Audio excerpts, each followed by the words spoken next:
This is a true story. The reconstructions are based on an original air traffic control transcript.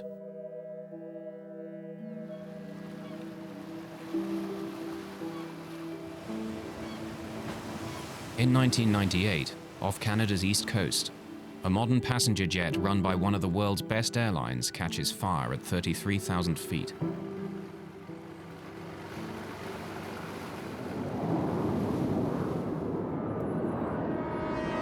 Swissair 111, we are dumping fuel now and we must land immediately. In its final 6 minutes, communications from the cockpit cease. It's burning already! Then the plane plummets into the ocean.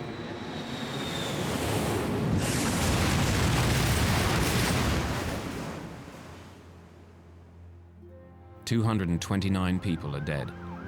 What caused the fire is a mystery. Many of the vessels reported to the Canadian Navy vessels standing by on scene that they were finding bodies and making repeated requests for more body bags and get the bodies. Now, after one of the largest investigations in aviation history, the complete story behind the loss of Swissair Flight 111 can finally be told.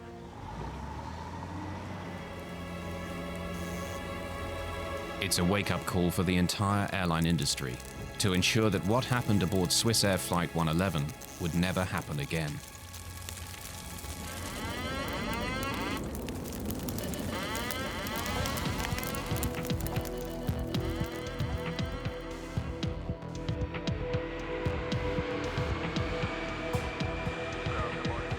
September the 2nd, 1998. Swissair Flight 111 prepares to depart New York's JFK International Airport en route to Geneva in Switzerland.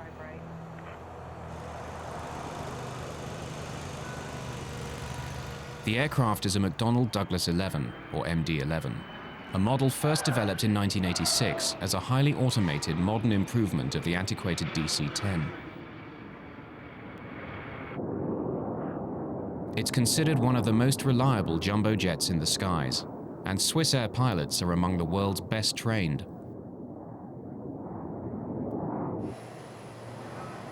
Okay, after start checklist. Engine anti-ice. Not required. Roger, not required. Swissair 111's pilots are Captain Urs Zimmermann and First Officer Stefan Loh. Swissair 111, hold short, 3-1. Zimmermann encouraged an easygoing atmosphere in the cockpit, but he's also known for his by-the-book precision. When not flying, he trains new pilots for Switzerland's national airline. Takeoff checklist. Flaps and slats. Flaps set 15 degrees. Set at 15.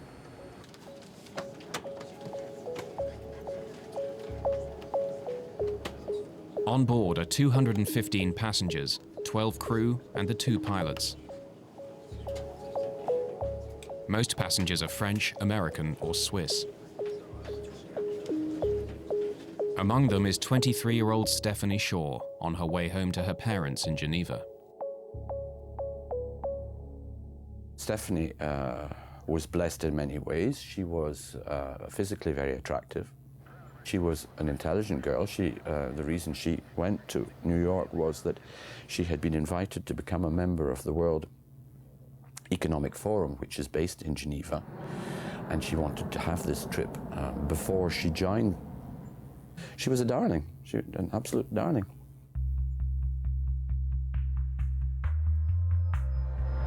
Swissair 111 Heavy, clear for takeoff. Cleared for takeoff. Roger, Swissair 111. In the spirit of safety, Swissair pilots push the throttles forward together, ensuring no single pilot can botch a takeoff. V1. VR. V2. Swissair Flight 111 lifts off the runway and makes her way northeast towards the open Atlantic. For the first 15 minutes after takeoff, there's no communication from Swissair 111. It's an unusual, small detail that will later baffle investigators.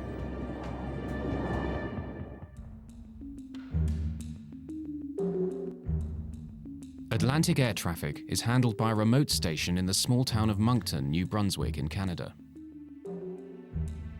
Almost half an hour after takeoff, the first communication to Moncton from Captain Zimmermann. Moncton Center, Swissair 111 Heavy. Good evening, level 330. Swissair 111 Heavy, Moncton Center, good evening. Reports of occasional light turbulence at all levels. Moncton, Swissair. It's a perfectly normal beginning to a transatlantic crossing.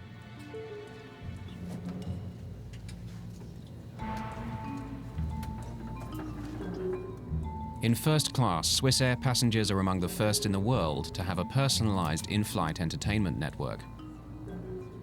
Though now common, the system is an innovation in 1998. Passengers can choose their own movie, browse the internet, and gamble. They evaluated the market and they thought that introducing a modern in-flight entertainment system combined with a gambling system so that passenger actually can use their credit card and gamble during long-range flights would make them more attractive. This luxury would be the source of controversy to come. Do you smell something? Yeah, what is that? Go have a look, I'll take the controls. Roger, you have control.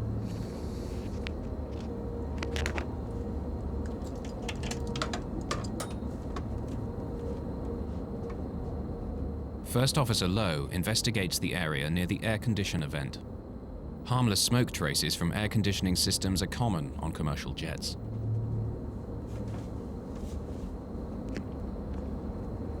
I don't see anything, Urs. And there's nothing up there now.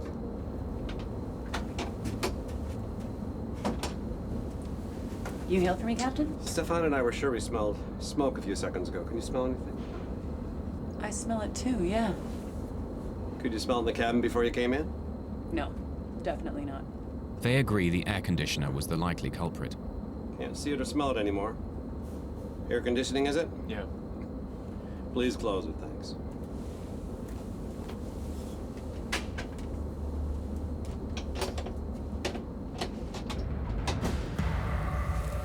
Behind the sealed panel, the pilots cannot see that the problem is getting worse.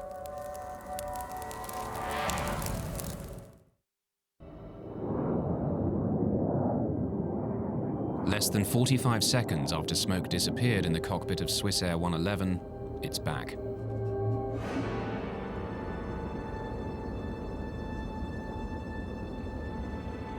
Zimmerman follows Swissair procedure. He makes plans to divert the plane to the nearest place to land. Yeah, we better check this out. Find the closest place to land, Stefan. We'll need the nav charts from the library. Also weather data for the area. Boston's close.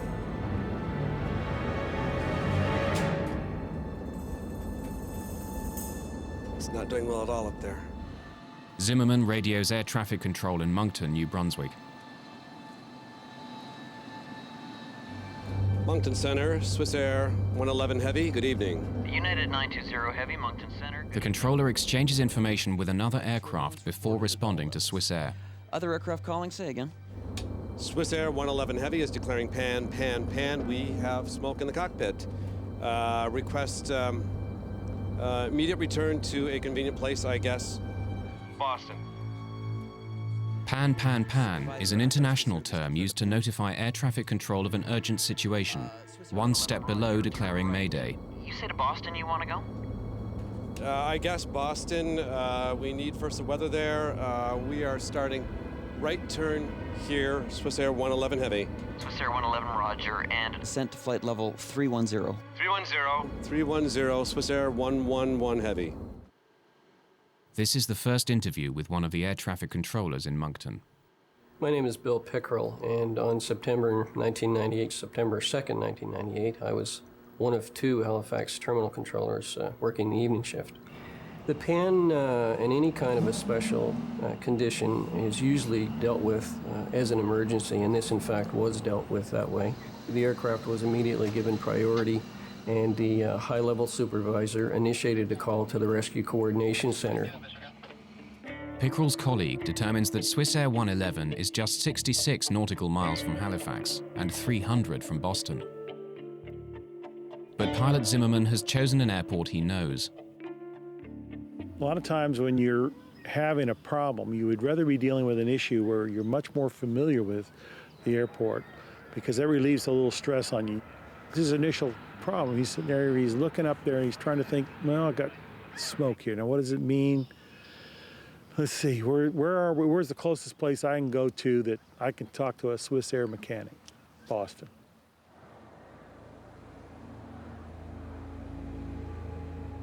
Swissair 111 Center. Swissair 111 Heavy, go ahead. Would you prefer to go into Halifax?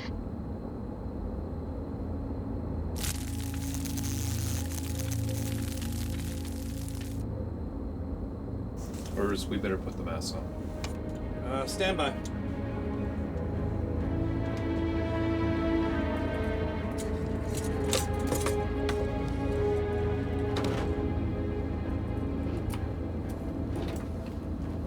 Realizing their location, Zimmerman decides Halifax is the best option.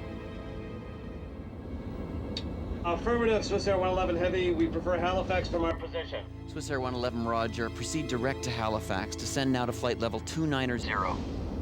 Level 290 to Halifax, Swissair 111 Heavy. The controller signs off with another aircraft. His jurisdiction is high-altitude flights. As Swissair is on descent to Halifax, he hands over responsibility to terminal controller Bill Pickrell. At that point, everything was normal. I gave the pilot an initial descent, and he requested to level off at an intermediate altitude to get the cabin in order for the landing, which I took to mean that they needed to pack away dinner trays and things like that. It was an indication to me that while his situation was unusual, that they weren't considering it as an emergency at that time. Watch your speed, Stefan. Don't descend too fast. Roger.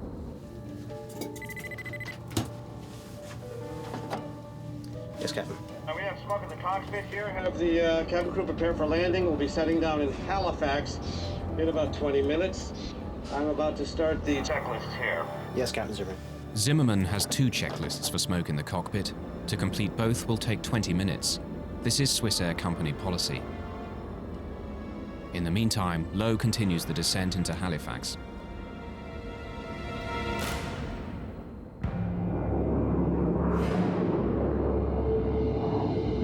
Stefan, I'll need you to handle the radio while I do this checklist. All right. 119.2 for the Swissair 111 Heavy. Roger. Swissair 111 is now at about 25,000 feet. Pickrell advises them to descend to 3,000 feet. But First Officer Lowe says he'd rather fly at 8,000 until the passenger cabin is cleared. His decision to remain high underscores the sense of control in the cockpit. 979. From my point of view, it gave all initial appearances that it should be a fairly straightforward operation, that assuming that everything happened normally, the aircraft would require a minimum of handling to lead him into Halifax. Swissair 111, you can descend to 3, level off at an intermediate altitude if you wish, just advise. But Pickrell is concerned the plane is not coming down fast enough. It appeared that the aircraft might have been a little bit high, and I wanted to ensure that the pilots were aware of how far they were from the airport, how many miles they had to fly, so that they could judge their own descent and make their decision about what they wanted to do. Roger. At the time, we descend to 8,000 feet, and we are clear at any time to 3,000 feet. I keep you advised. Okay, can I vector you to set up for runway 06 at Halifax? Roger, a vector for 6 will be fine. Swissair 111 Heavy. Swissair 111, roger, turn left heading of 030. Left heading 030 for the Swissair 111 Heavy.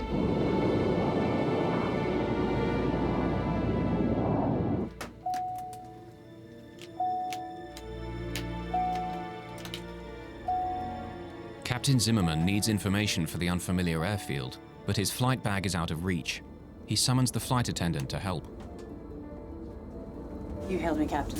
For 2 minutes now. I need that flight bag there. It's got the approach charts for Halifax.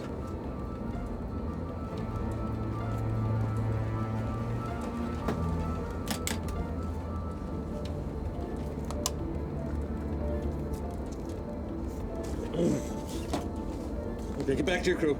Yes, Captain.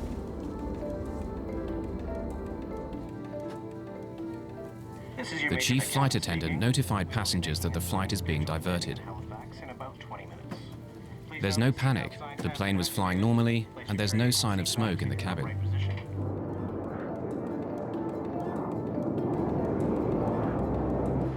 Swissair 111, the localizer frequency is 109.9. You've got 30 miles to fly to the threshold. We're going to need more than 30 miles. But still at more than 20,000 feet, Swissair 111 is too high to make a landing in 30 miles. 360, the frequency is a 109.9 for the localizer. Okay, Roger, 109.9, and we are turning left, heading north, Swissair 111 Heavy. And we've got to dump fuel. Agreed. So far, communications from Swissair have been calm. Still, Moncton Centre initiates emergency efforts at Halifax Airport.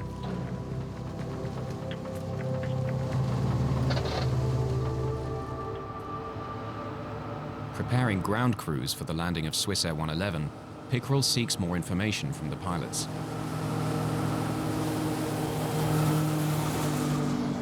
Swissair 111, you have time. Could I have your number of souls on board and your fuel on board, please, for emergency services? Roger. At this time, fuel on board is 230 tons. We have to dump some fuel. May we do that in this area during descent? Pickerel was surprised to learn so late that Swissair 111 needs to dump fuel. At that point, it became more of a complicated situation. In fact, with every transmission after that, it became more and more complicated. Pickerel considers his options for a safe place that won't take the aircraft too far from Halifax. He decides to direct the aircraft over St. Margaret's Bay, about 30 miles from the airport. Dumping fuel is standard procedure. A fully fueled passenger jet is too heavy and could break up on landing. But co-pilot Lowe wonders if, given their situation, they might forego the regulations. Stand by short. They want us to turn to the south. Should we just forget about dumping and just land? No, dump it. Okay, we are able for a left or right turn to the south in order to dump. I initiated the vector back toward St. Margaret's Bay to start him in that direction. It indicated to me that, again, it wasn't a critical situation on board, that in fact he did have time to be able to go back and dump his fuel over the water. Swissair 111, Roger. Turn left heading of 200 degrees and advise me when you're ready to dump. It will be about 10 miles before you're off the coast. You will still be within about 25 miles of the airport. Roger, we are turning left, 200. In that case, we are going to descend to only 10,000 feet in order to dump the fuel. Roger, maintain 10,000. I'll advise you when you're over the water. It will be very shortly. Roger. Are you in the emergency checklist for air conditioning smoke? Yes. Swissair 111, say again, please. Sorry, that was not for you. Swissair 111 was asking internally. Okay. Airspeed is decreasing below 306. Level off speed here. Just fly the plane as you see fit, Stefan. Swissair 111, continue left heading 180. You'll be off the coast in about 15 miles. Left heading 180, Roger. Swissair 111 and maintaining at 10,000 feet. Roger. Cabin bus off. Cabin bus off, Roger. The cabin bus switch knocks out all the lighting in the cabin. It's an indication for the passengers that something is wrong, but hardly alarming. Ladies and gentlemen, we have temporarily lost the lights in the cabin. Please remain calm. The crew will be coming around with flashlights to assist in landing. Despite a cockpit filled with smoke, there's still no trace in the passenger cabin.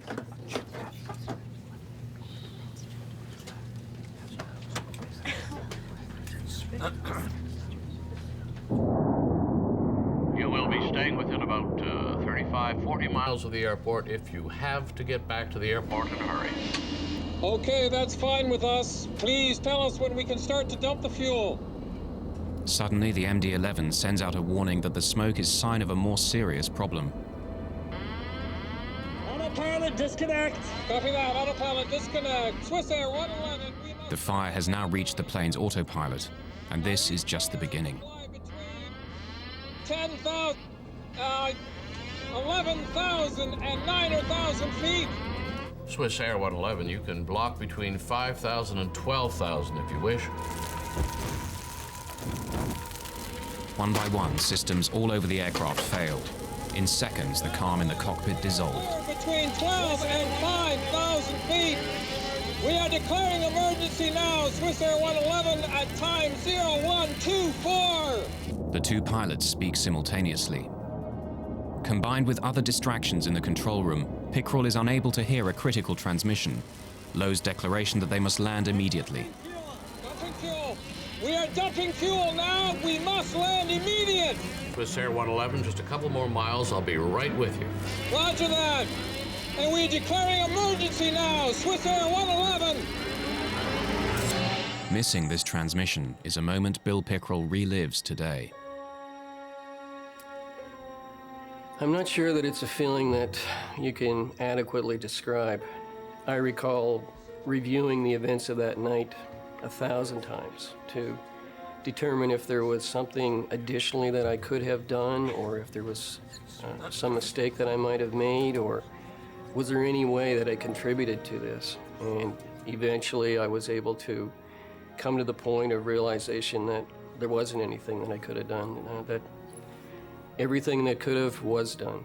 30 seconds after declaring an emergency, the pilots of Swissair 111 face an inferno. All my screens are down. I'm flying on standby instruments, maintaining 300.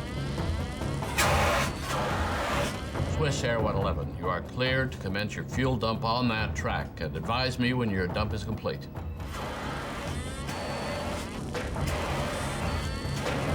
Swissair 111, check. You are cleared to start the fuel dump.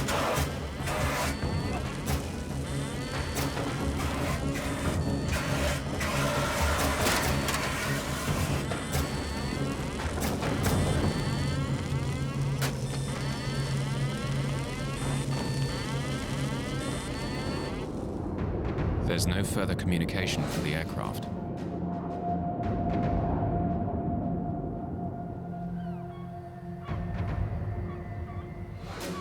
Six minutes later, residents of Peggy's Cove hear a deafening explosion.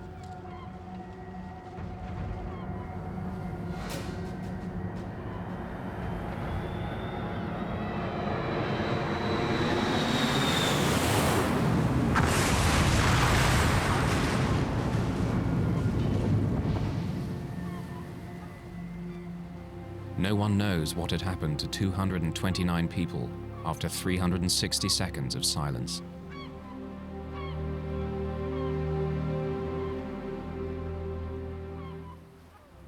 It was probably one of the most helpless feelings that any individual can have, not being able to do anything but just sit and watch the target and hope that it would turn back toward the airport. And of course it didn't.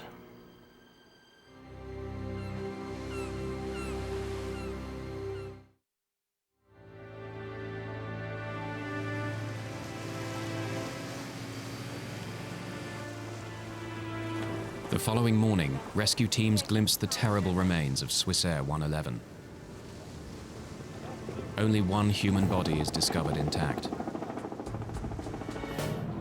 The Transportation Safety Board of Canada launches what will become the largest disaster investigation in the nation's history. They only know that Swissair 111 experienced a cockpit fire, but what caused it remains a mystery.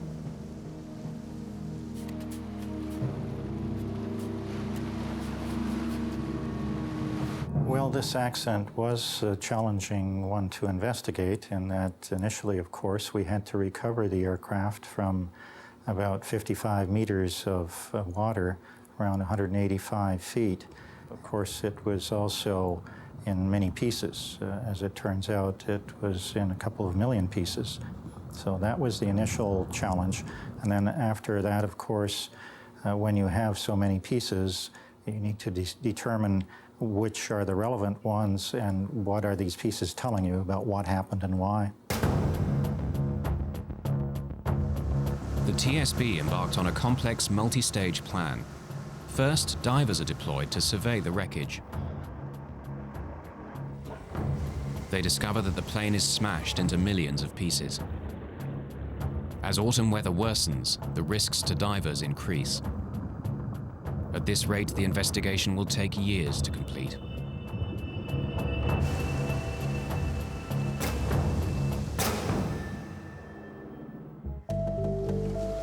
Stage 2.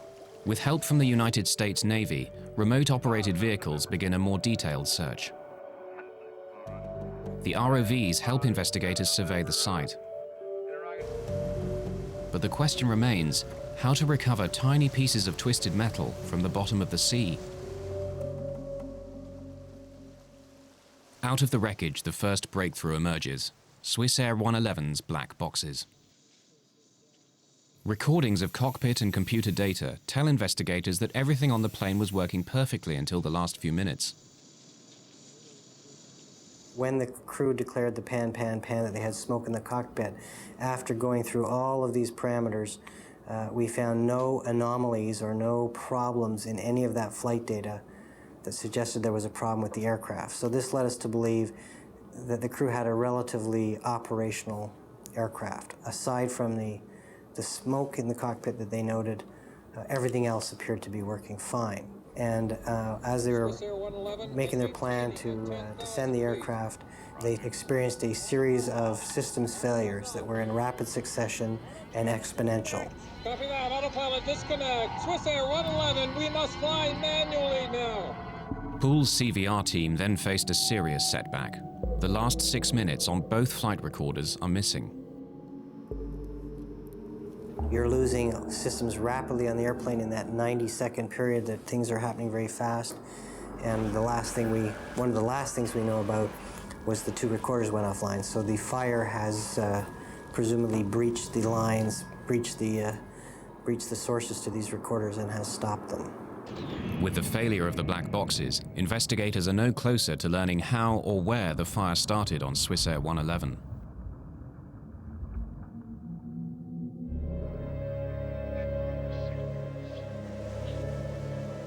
Stage 3. Barges are deployed to scour the seabed for evidence.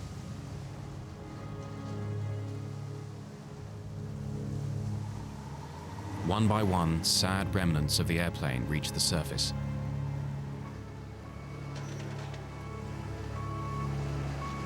One of her engines,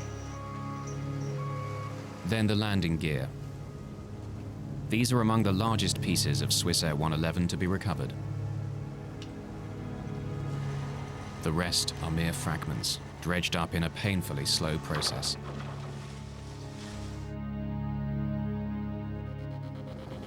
Stage 4. A nearby military hangar provides a makeshift lab for the growing team of forensic investigators. Among them are representatives from the American NTSB, Boeing, Swissair, and the Royal Canadian Mounted Police.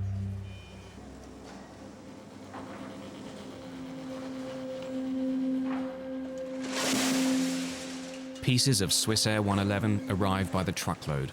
They're organized into various categories for analysis. Soon, the hangar was stacked to capacity with the biggest jigsaw puzzle in the TSB's history. How did a seemingly small cockpit fire suddenly turn to catastrophe?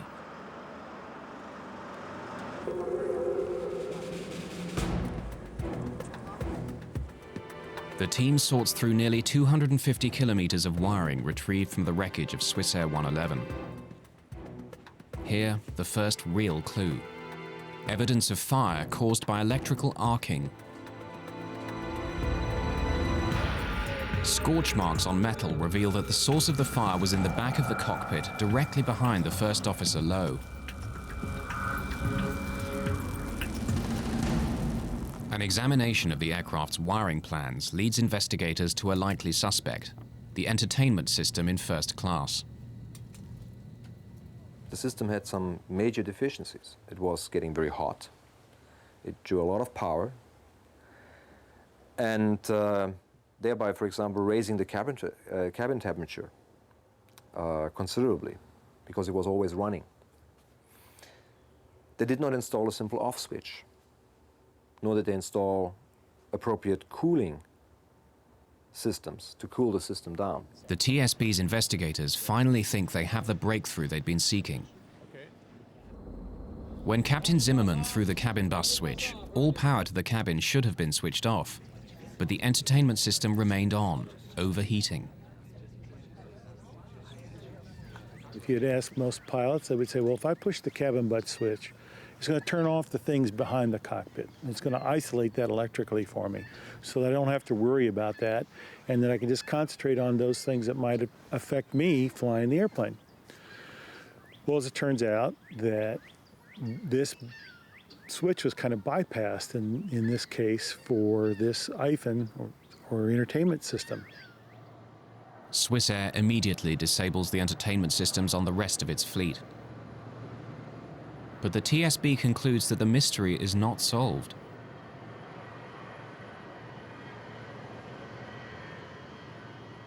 By the time that cabin switch was turned off, the fire was well underway, and so that had no real bearing on the initiation or propagation of the fire in the Swissair 111 aircraft. Investigators determined that the problem with the entertainment system alone could not have brought down Swissair 111. The search for answers must continue. Stage 5, the TSB decides to reconstruct the MD-11 from the wreckage. A wireframe mock-up they call the jig provides a spine for placing tiny pieces back where they once belonged.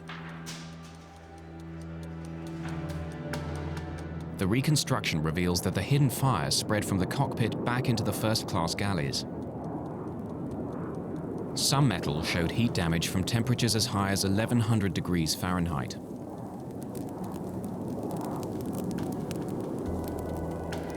As the investigation continued, some argued that the actions of the pilots may have contributed to the disaster.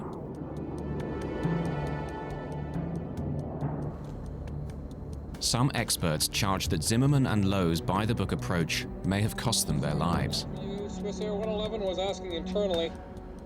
Some operators emphasized in a very early stage, land as soon as possible, and then if you have time, go into the checklist.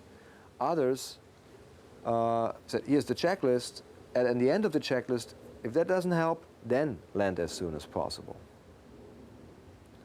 Pretty contradictory to basic flying instructions where student pilots learn at a very early stage that whenever you have smoke, you have a fire, and fire means land as soon as possible. Emergency light switch on. Emergency light switch on. Unfortunately, in this case, the way the checklist was written, it didn't identify that now start towards the divert. It started more on let's try to see if we can solve the problem. And so now all of a sudden you're taking on a problem that just kind of crept up on you. You weren't expecting it. We're going to need more than 30 miles. But the TSB considers the timeline. Investigators determined that Swissair 111 would not have made Halifax Airport under any circumstances. There just wasn't enough time. In our calculation, we showed that starting at the ideal descent point from 33,000 feet, which was at about 10:14 p.m. that night, it would take some 13 minutes to get the airplane onto the ground, which would take us to 10:27 p.m. By 10:24, the systems in the aircraft were starting to deteriorate. So we believe that under these circumstances, the crew would not have been able to successfully land the airplane under those conditions with the amount of time that they had. Whatever caused the fire on Swissair happened at a lethal speed. The mystery lingers.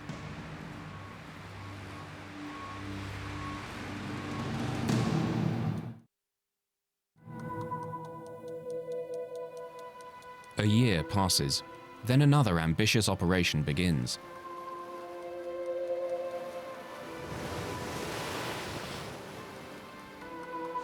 The TSB hires a sophisticated Dutch salvage ship, Queen of the Netherlands.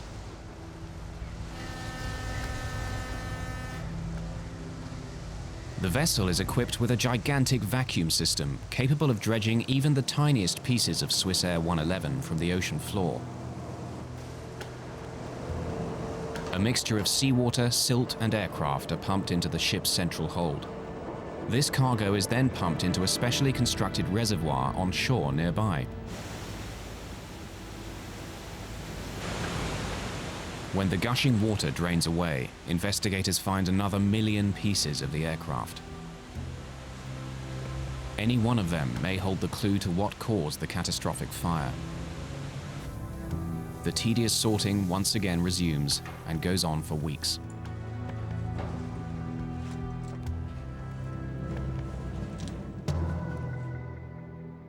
Finally, after 15 months, they find what they've been seeking, one faulty wire.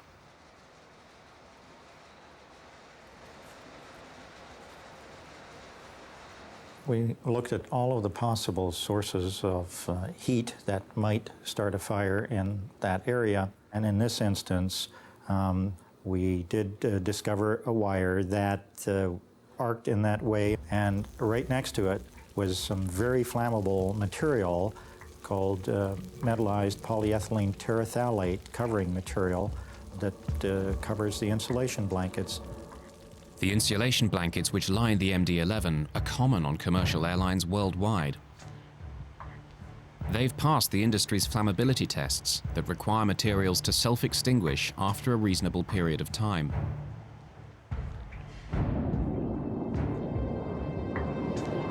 The investigation takes an abrupt turn. Instead of seeking the cause of the fire, the TSB now focuses on the flammable materials that fueled it. This thermoacoustical material that was in this aircraft was very flammable. Even though it passed a test, it does sustain and it does propagate flame. So this investigation did focus on the flammability of materials and the requirement to reassess the criteria that is used to certify materials, not just thermoacoustical insulation blanket material, but also other materials that goes into aircraft, much of it in hidden areas. Now they had their answer. A wire arced in a closed space behind the cockpit. The arc ignited the insulation, which in turn lit other materials such as foams and plastics. The pilots couldn't sense how quickly the fire intensified, but 14 minutes after they declared pan, pan, pan, the fire disabled all electronics in the cockpit. The black boxes went dead. Forensic examination also helped shed light on the desperate final minutes in the cockpit. Lowe was in his seat. Captain Zimmerman was not. He was probably fighting the fire and may have been dead before impact. What is known is that the first officer was in his seat. Whether he was unconscious, conscious, maybe had severe degree burns on his skin, it's not known. We know the captain was not in his seat, so very likely he was trying to fight the fire. That the checklists were found molten together, the pages, indicates that they were used to fight a fire. At 10:30, Lowe shut down engine 2. Investigators determined he probably received a warning that the engine was on fire. Chillingly, it proved that Lowe was alive a minute before impact. They couldn't determine whether the passengers were aware of the fire, at least until the very final moments. There were traces found of soot and smoke extending as much far to the business class overhead area. Whether the passengers have smelled the smoke, it's not known. DNA analysis showed that they had no residue in their body. The aircraft hits the water with a force of 350 Gs.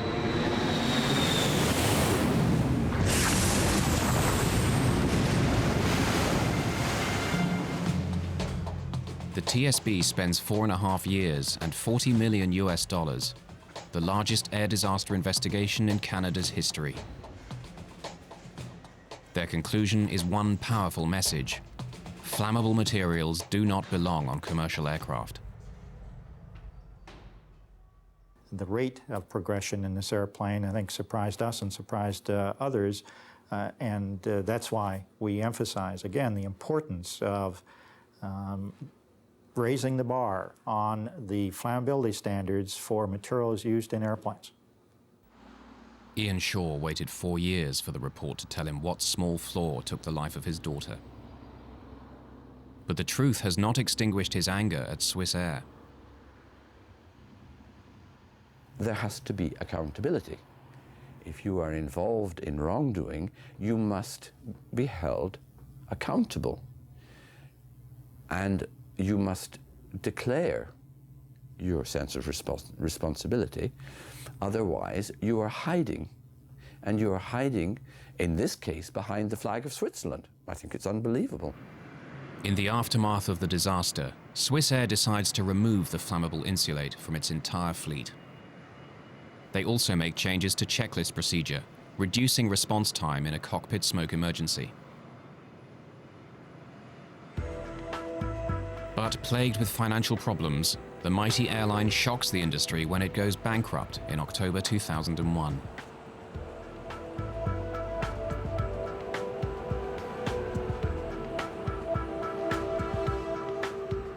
The flammable insulation that set Swissair ablaze remains in 2/3 of commercial airlines today, but not for very much longer.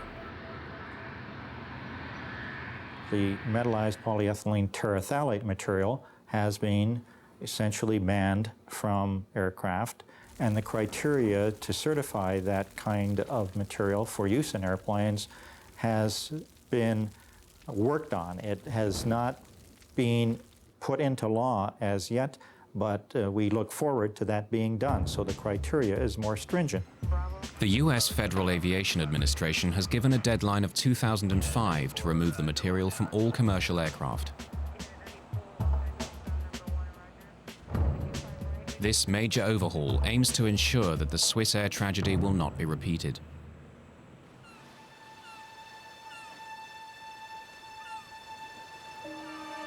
For Ian Shaw, losing his daughter so suddenly and violently has left a permanent emotional scar. He left his wife and his wealth behind in Geneva and now runs a modest restaurant in Nova Scotia in view of the sea where his daughter died. Why would I come here to this particular point in Nova Scotia? A lot of people have said, oh yes, we fully understand you want to be close to your daughter and the point where the plane crashed. That is no part of my being here. Swissair ripped out of me any possibility of proximity to my daughter. I found a comfort in the awareness of the presence of the eternal ocean, the ocean which has been going backwards and forwards for many, many, many thousands, millions of years. I came here because I had to. I can't give a fully rational declaration to you of why I came here. I can only say to you, I am in the right place for the wrong reasons.